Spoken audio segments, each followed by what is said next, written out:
Japan is not a monolith. The regional differences are real, and you need to know the right strategy for each location.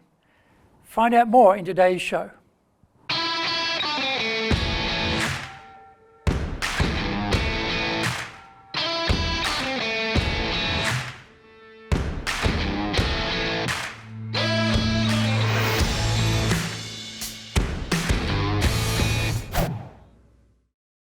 Welcome back to Year 5 of the Cutting Edge Japan Business Show, which we release every Monday.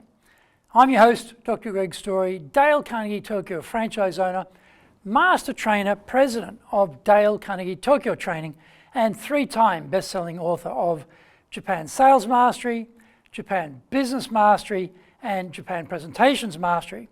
Zaigyo is the Japanese translation of Japan Sales Mastery.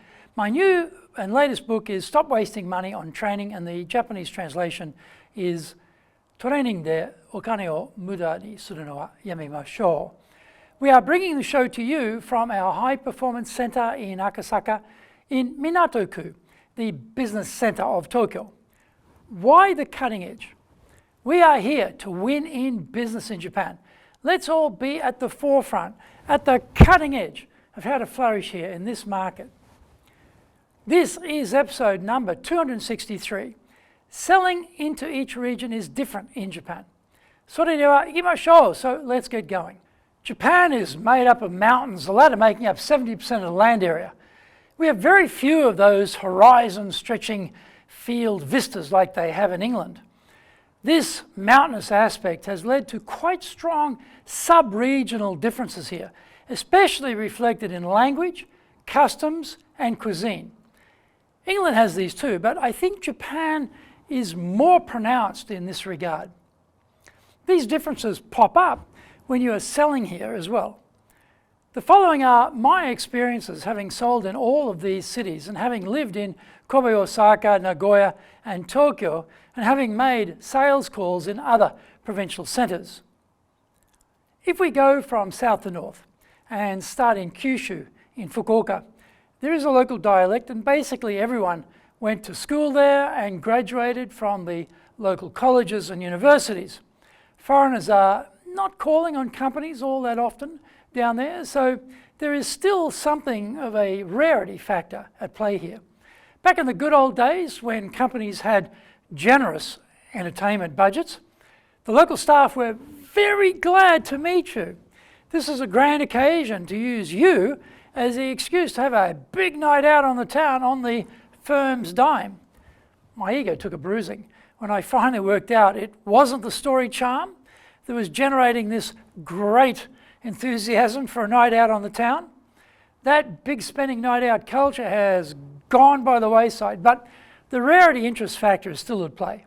Language is an issue though, because the English speaking capability is still underdeveloped in most of Japan. The local burghers are quite cautious and conservative too. It will take a lot of patience to do business there, but it can be done. It just normally requires a lot more time than your company's leaders or shareholders are prepared to give you. Kobe was opened as an international port on April the 1st, 1868, so it is one of the most open-minded towns in Japan regarding international business. They have had foreigners living in their midst for a very long time, so there is nothing special about us from a uniqueness point of view. Trade has meant dealing with the outside world and being flexible about it in the process. The denizens of Kobe often have a better level of English than other parts of Japan, and they enjoy being seen as one of the most international cities in the country. I always found people there open to discussing business. Osaka is an ancient merchant town with a merchant mentality. It was the center of the great commodity markets in Japan for salt, rice, soybeans. One of the great things I like about this city is they will give you a yes or a no. Often the reluctance to tell you no in Japan leaves the whole decision piece dangling without any clearer idea of where we are going with this. Not in Osaka. If they like it, They'll explore if there's a deal to be done and some money to be made. They are proud of their local dialect, and this is a big divider between insiders and outsiders. As a foreigner, we are so completely outside of all consideration that in a way we are probably better accepted than their despised rivals from Tokyo. Find out more when we come back from the break.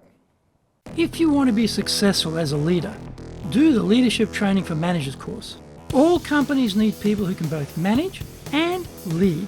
Leading people screams out for real skills in communication, dealing with all different types of people, being excellent at innovation, planning, delegation, handling mistakes, doing performance reviews really well, and inspiring and motivating the team.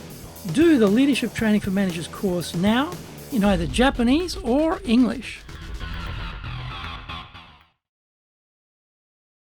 Welcome back. Kyoto I always found very closed. The aristocratic capital of Japan for centuries, it features a defined smallish city area hemmed in by mountains. The interconnectivity of the local people is pronounced. Their families have lived here for centuries. They know each other and they know who is a blow-in and who isn't. Even for other Japanese salespeople from out of town, Kyoto is a hard market. If you are from the outside, you are out for the most part. The area around Nagoya has produced the three most famous warrior leaders in Japanese history: Toyotomi Hideyoshi, Oda Nobunaga, and Tokugawa Ieyasu. The Tokugawa family shoguns closed the country off from the rest of the world. When I say closed, this was upon pain of death for entry or exit. This went on for hundreds of years. In my experience, Nagoya is still relatively back there in time, in a time warp, still closed off. I didn't find the local mentality particularly open to foreign business, and there wasn't much English going on around there either. I said that in Osaka you could get a yes or a no, and that this knowing where you stood was attractive. In Nagoya, they do the same thing, and the answers are usually no.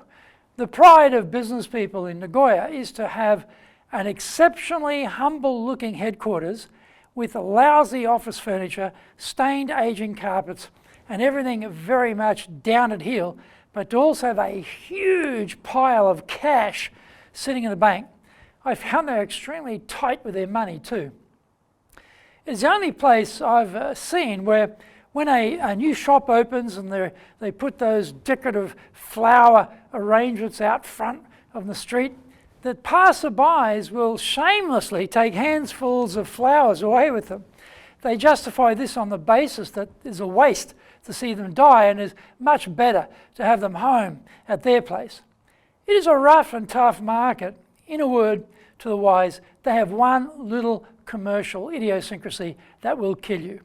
You meet, negotiate, agree the price, and sometime later, the agreed goods turn up at the seaport or the airport. This is when they like to renegotiate the price with you.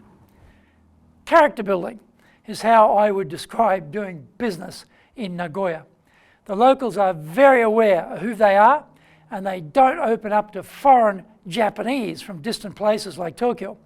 So in one sense, they are very fair, and they're closed-minded to everyone, not just foreigners from overseas. Tokyo is really a first-class international city, and so different to when I got here over 40 years ago. The tallest structure here when I arrived was Tokyo Tower, which seems incredible today.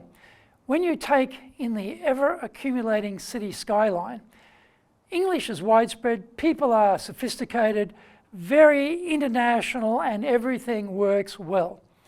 Getting a decision, though, can be seriously painful. Because Tokyo is often the headquarters for companies, the scale of businesses being here is large. As a consequence, there are many, many people who have to be consulted. Getting them to agree can take an age. Sendai and Sapporo are a bit like Fukuoka to me, in the sense that they are not often visited by foreigners seeking to do international business. The capacity to speak English is sparse, and the local business people are rather conservative. Sapporo at least is an international destination during the ski season, so there are pockets of more international business there. Expect to have to keep coming back many times to build a trust. Things will move slowly and in small test increments. When I first lived here in Japan, in the suburbs in Kunitachi in the late 1970s and early 80s, I always imagined that the rest of Japan was like Tokyo.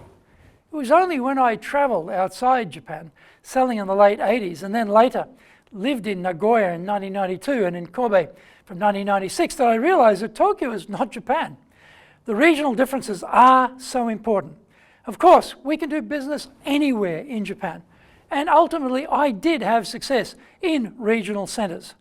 The key success factor, though, is to know what is different locally and to have a defined, different strategy for each major center. Did I mention you need a lot of patience? I hope you enjoyed today's show, and so please subscribe on YouTube. Share it with your family, friends, and colleagues. Become a regular. Our website details are on screen now, enjapan.dalecarnegie.com. It's awesome value, so please check it out. We try to offer as much value as possible, so you might also enjoy our other shows. In fact, we are releasing content 6 days a week. For podcasts, Mondays for the Cutting Edge Japan Business Show, Tuesday for the Presentations Japan series, and every second Tuesday for the Business Touches in Nagoya show, Wednesdays for the Sales Japan series, Thursdays for the Leadership Japan series, every second Thursday for the Business Pro Podcasto show, Fridays for the Japan Business Mastery show, and Saturdays for Japan's top business interviews, wherever you get your podcast. Also, every second Thursday, we release the Business Pro Television show. Every Friday, the Japan Business Mastery show, and every Saturday, Japan's top business interviews on YouTube. We appreciate your support. Please let others know about it so they can benefit too.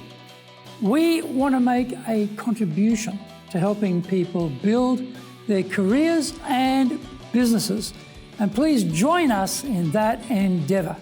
In episode 264, we're talking about the boss needs sparking. So yoroshiku onegai itashimasu. Please join me for the next episode of the Cutting Edge Japan Business Show. We're here to help you. I've only got one direction in mind for you in your business, and that is up.